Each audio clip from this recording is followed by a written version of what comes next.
안녕하세요. 하마터면 이런 것도 모르고 살 뻔했다. 보험작가 이동신입니다. 반갑습니다. 지난 시간에 민식이법 방송을 했는데 방송 이후에 뭐 여러 가지 좀 질문도 있고 주로 방송 내용이 이제 문제점만 제기했는데 그러면 대비책이 뭐냐 그런 의견이 있어가지고 오늘은 그 99%의 대비책을 마련해서 방송을 하게 됐습니다.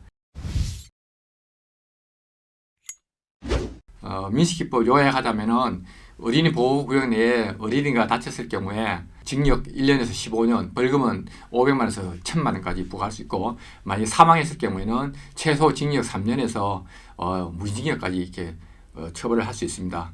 그런데 이 처벌 규정이 거의 뭐 윤창호법하고 비슷하고, 윤창호법은 음주 사고가 뭐 과실에 의한 사고라기보다는 거의 뭐 고의적 살인에 가깝다 그래서 형벌이 상당히 무겁습니다. 그래서 스쿨존에서 과실 사고를 어떤 고의 사고하고 똑같이 한다는 것은 형평이 맞지 않다 그래가지고 뭐 여러 군데서 이렇게 말이 나오고, 특히 국민들이 좀 불안해하시는 분도 있고, 그래서 오늘은 제가 이제 그 대비책을 이렇게 고민해서 방송을 하게 됐습니다. 그래서 이 자리에 그 보험회사 컨설턴트로 일하시는 분을 모셨는데 부끄러워가지고 뭐 나오지는 않고 일단 저쪽에서 질문을 하기로 했습니다. 그 뭐 주로 영수에서 나오는 질문이 어떤 것들이죠? 민식이법으로 어떤 경우에 형사처벌을 받나요? 결론부터 얘기하면은 스쿨존에서 낳는 모든 사고는 처벌 대상이라고 보시면 됩니다. 특가법 처벌 대상. 원래 법을 발의하신 강훈식 의원 안은 스쿨존에서 뭐 과속이라든가 뭐 횡단보도 신호등 위반 사고일 때만 이렇게 특가법 가중처벌 하자라고 이렇게 안을 올린 것 같은데, 국회 논의 과정에서 뭐 그런 부분은 좀 이렇게 빠져버리고 뭐 스쿨존 안에 있는 모든 사고가 이게 처벌 대상이 된 걸로 이렇게 바뀐 걸로 알고 있습니다. 그리고 사실 국회의 본회의 통과 과정에서도 반대표가 한 분이 계시고 나머지 국회의원 120명 이상이 이제 다 찬성을 하셨는데, 제가 생각할 때는 그런 요 법안에 대해서 국회의원들이 충분히 숙지가 되지 않으신 것 같아요. 만약에 되었다 그러면은 여러 가지 또 다른 의견이 있었을 텐데, 당시 또 국회 사정이 야당이 뭐 필리버스터 신청하고, 그다음에 이제 또 국회 본회의가 연기되고, 그다음에 여러 가지 이제 법안이 전부 다 통과 안 되다 보니까 그 중에 이제 시급한 법안인데 왜 통과가 안 되냐, 이제 여론 중에 이 민식이법이 가장 대표적인 법안으로 아마 얘기가 된 것 같습니다. 근데 실제적으로 뭐 급하기만 급했지 어떤 내부적으로 제대로 검토가 안 된 거 틀림없는 것 같아요. 왜 그러냐면은 과실 사고하고 그다음에 고의 사고는 분명히 달라야 되는데, 지금 뭐 거의 고의 사고에 준해서 이렇게 처벌하는 거니까. 그래서 예를 들어서 이제 스쿨존 안에도 제한속도 30km 그러면은 30km 미만의 사고는 조금은 운전자 보호돼야 되는데, 뭐 30km 초과됐든 미만이든 똑같이 형사처벌을 받는 상황이니까 제가 봤을 때는 충분히 검토가 안 돼서 이런 문제가 생기지 않았을까 생각하고 있습니다. 블랙박스를 보면 23.6km로 저속 주행이고 도저히 피할 수 없는 사고인데 운전자는 민식이법으로 구속되고 처벌되나요? 예, 저도 블랙박스를 봤는데 사실 사고 자체는 좀 불가항력이라고 볼 수 있습니다. 그런데 사고라는 건 여러 가지 이제 원인이 경합해서 나거든요. 이번 사고도 물론 이제 운전자분이 잘못했지만은 시야가 방해됐습니다. 그런데 사고 당시만 보면은 불가항력 사고기는 한데, 이제 종합해 보면 누군가는 결과에 대해서 책임을 져야 되거든요. 시야가 이렇게 확보는 안 됐지만은 사고 장소가 스쿨존이고 뭐 횡단보도가 지역이다 보니까 아마 법원에서 구속시킨 것 같고, 뭐 제가 봤을 때는 운전자 입장에서는 상당히 억울할 것 같습니다. 스쿨존은 음주운전 사고와는 다른데 구속 수사는 좀 심하다는 생각이 드는데 어떤가요? 예, 많은 분들이 이거는 구속하는 건 억울하다 이렇게 말씀을 하시더라고요. 그리고 사실은 세계적인 추세가 과실범은 잘 구속 안 시키고 징역형도 거의 없다고 이렇게 얘기 들었습니다. 지금 뭔 얘기냐면은 다른 나라 같은 경우에 뭐 굳이 징역을 안 시키고 피해자에 대한 손해배상을 책임을 많이 지는 것 같아요. 그래서 어차피 죄 지은 사람을 1년이든 2년이든 뭐 징역해서 가두고 두는 것보다는 그 사람은 일할 수 있는 일하고, 뭐 예를 들어서 뭐 1년 동안 또는 2년 동안 일하는 거에 대해서 뭐 피해자한테 더 보상할 수 있도록 하는 방법도 괜찮은 거거든요. 그래서 제가 봤을 때는 과실범을 징역형으로 하는 건 안 좋은 것 같고, 그다음에 또 사실 우리나라 교도소가 지금 과밀이 돼가지고 정원의 110%라는 얘기를 들었거든요. 사실은 그 한 사람 죄수를 가두려 그러면 그 국가적으로 비용이 많이 들어갑니다.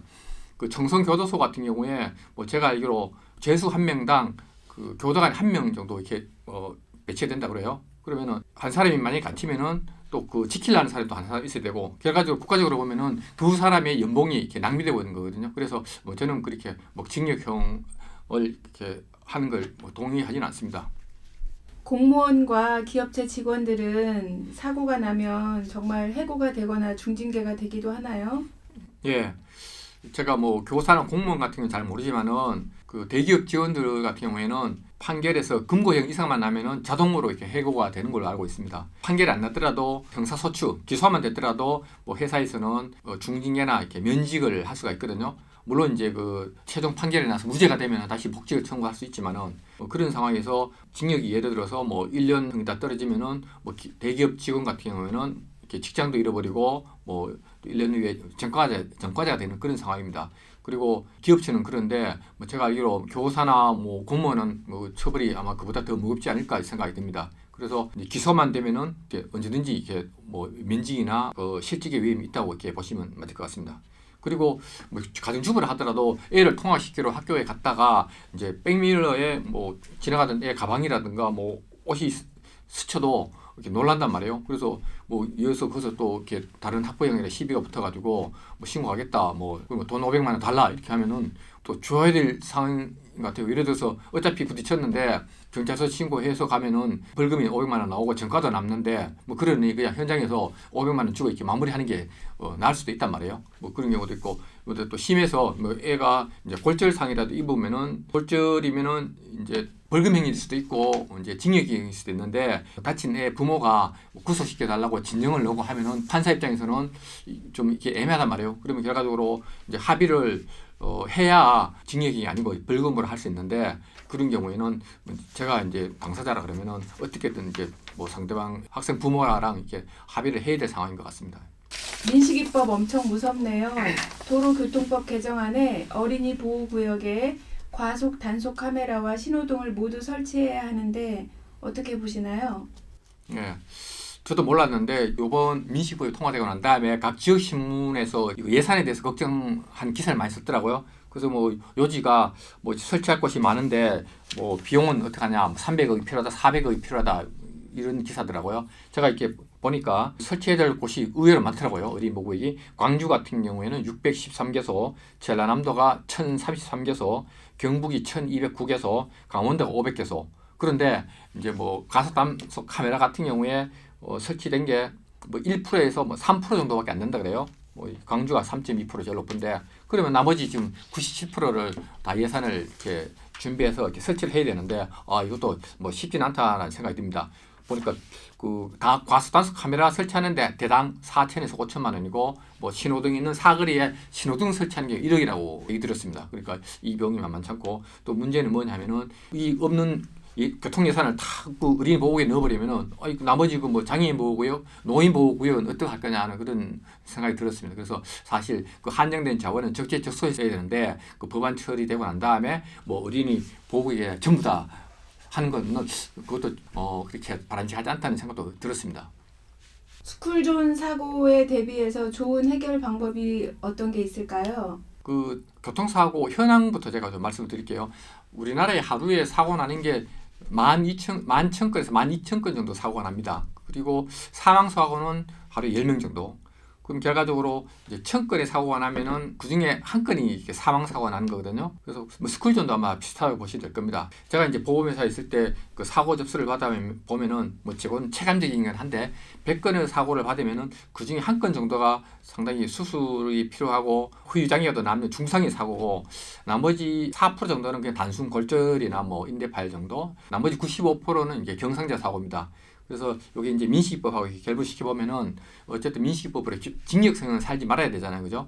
징역형 안 살라 그러면은 95% 경상자는 제가 봤을 때 벌금이 될 것 같고, 나머지 4%도 피해자 측 합의만 하면은 뭐 벌금형 정도로 되지 않을까 생각을 합니다. 문제는 그 나머지 1%거든요. 1% 사고 같은 경우에는 어차피 그 징역형이 가능성이 상당히 높은데 이걸 피하려 그러면은 제일 중요한 거는 이제 그 피해자 측과 합의하는 겁니다. 합의를 하고 그 다음에 또 집행유예를 받아야 되니까 집행유예 받으려 그러면은 뭐 변호사 선임하는 게 좋겠죠, 그죠? 결과적으로 이렇게 돈이 상당히 들어갑니다.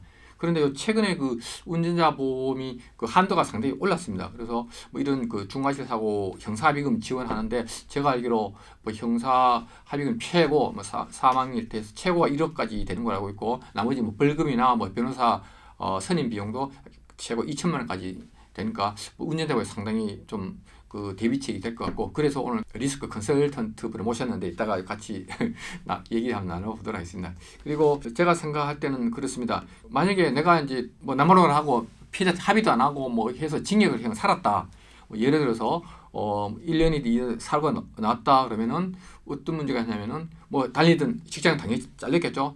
직장 묻고 전과 있고 가족도 그래요. 뭐 이렇게 되면은 이 지경 되면은 뭐 사이가 별로 좋지 않은 부부는 거의 뭐 다 집 나가고 가정이 파탄납니다. 사실 그 형을 사고 나와서도 운전자가 살아가기가 만만치 않을 것 같아요. 억울하고 그러겠지만은 사고 낸 사람도 정말 재활하기가 힘들지 않나 그런 생각을 합니다. 그리고 제가 이제 아까 말씀드린 그 99% 해결책은 결과적으로는 이제 그 벌금이라는 돈인데 거기에 대해서는 그 우리 그 리스크 컨설턴트 분이 운전자 보험에 대해서 좀 자세하게 설명해 주시면 좋겠습니다.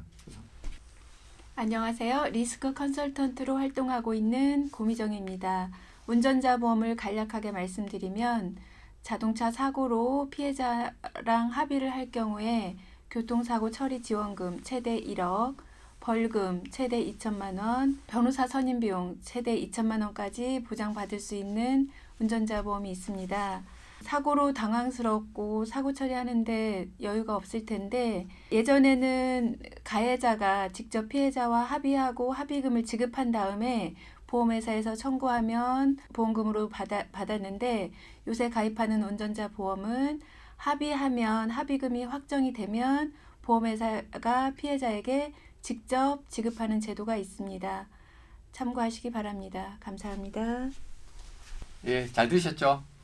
사실은 제 와이프인데 오늘 안 더 올라가는 걸 겨우 모시고 왔습니다. 지금까지 그 보험작가TV 이동신이었습니다. 마음에 드시면 좋아요 눌러주세요. 감사합니다. 구독!